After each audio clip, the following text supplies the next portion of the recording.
It's time for the profits and the smoke to get this My League underway. Are you ready?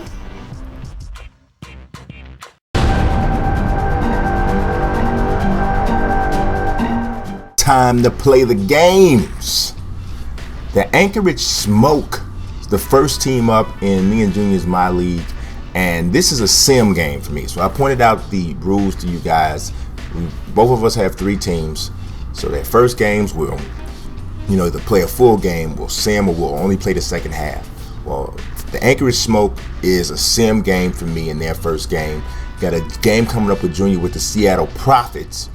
But in the meantime, Montez Harrell with the first bucket in Anchorage Smoke history, up 2-0, up 4-0, and we got Rodriguez on the drive. He finds Allen Crabbe under the basket.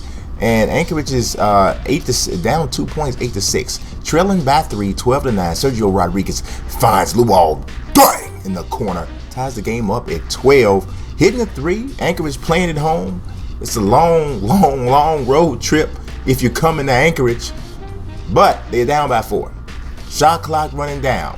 David West gets his pass batted away, but Rodriguez recovers and hits the jump shot. Makes it a 2-point game.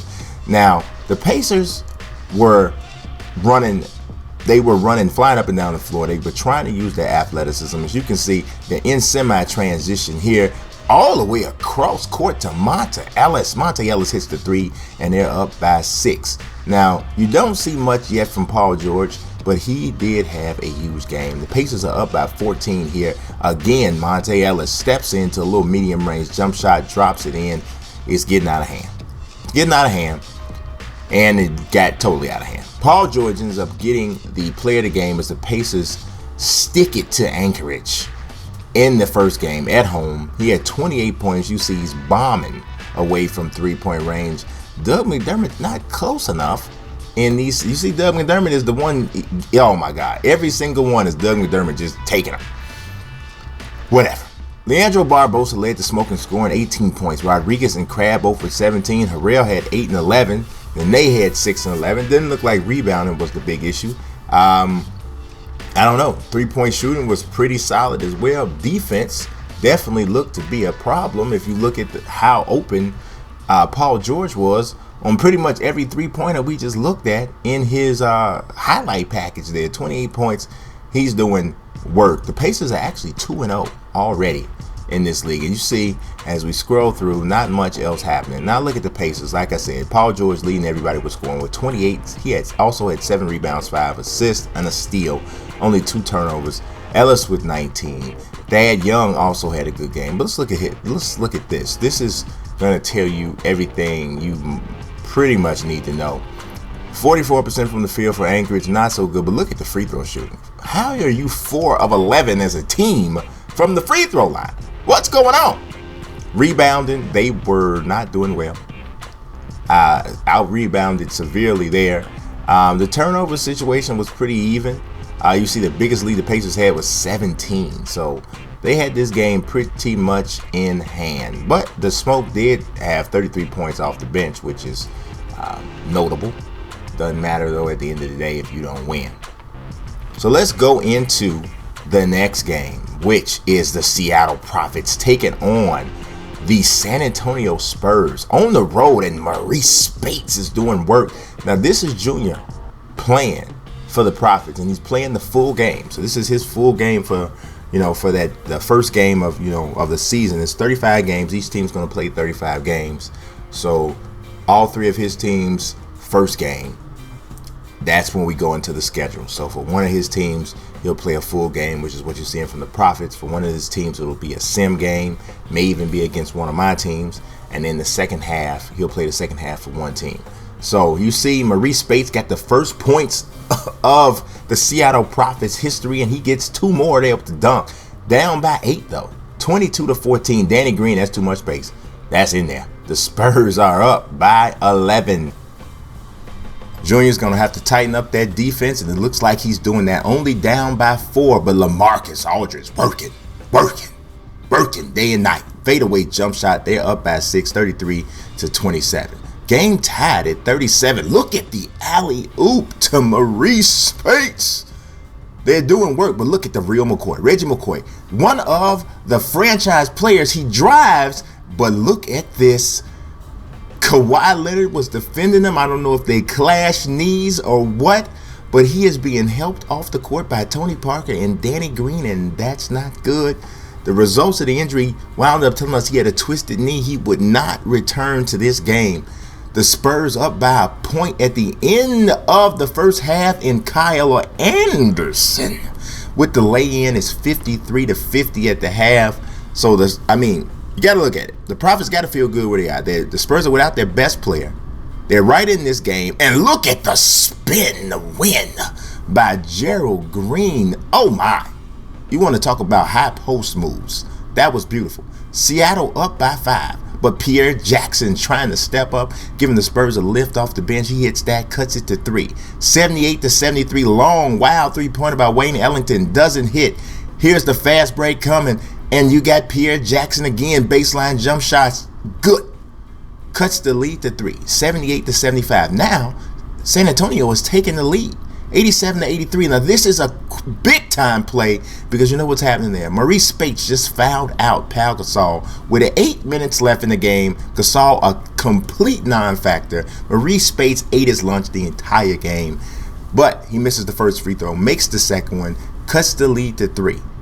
Later in the fourth quarter, down by 2, LaMarcus Aldridge hits the under pressure jump shot with Maurice Spates all in his face. 99-99. Seattle up by 3, but look at Tony Parker said that's too much space. That's too much. You better put some respect on my name. Hits the 3, 103-102, but look at Spates still eating. Mitch McGary, no answer. 105-102. Game tied at 105. Look at the pick and pop. No, keep moving the ball. Reggie, the real McCoy.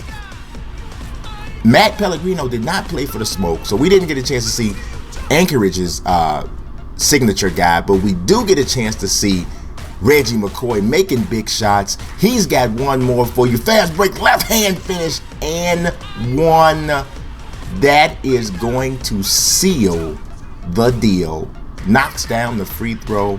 The Seattle Prophets pull out the win on the road in their first game in history behind a great performance from Maurice Spates. 29 points, 9 rebounds. Reggie McCoy stepped. You got to remember, Reggie McCoy is still just such a young man. He's got tons of potential already showing that he can play. He also injured Kawhi Leonard, so maybe that was part of the game plan. I have no idea. But at any rate, Maurice Spates, if he can continue to be a force like this on the block, Seattle's got a good chance to be much better than an expansion team should probably be.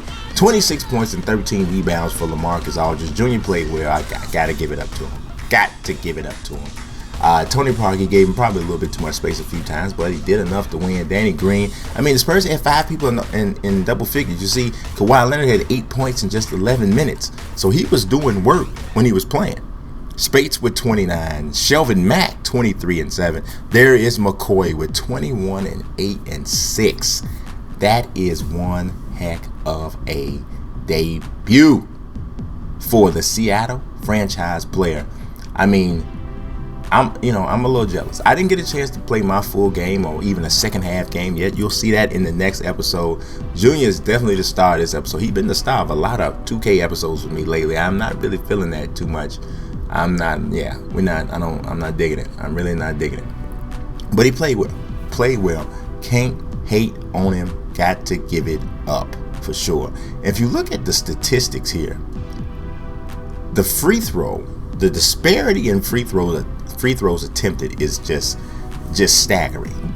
The Prophets shot 31 free throws on the road to just 8 from the San Antonio Spurs. Now, you know, somebody would be doing some sort of press conference within the Spurs organization saying, how in the world do we have that big a difference in free throw attempts and we're at home? I know Spates was eating them down there, but wow, that's a lot.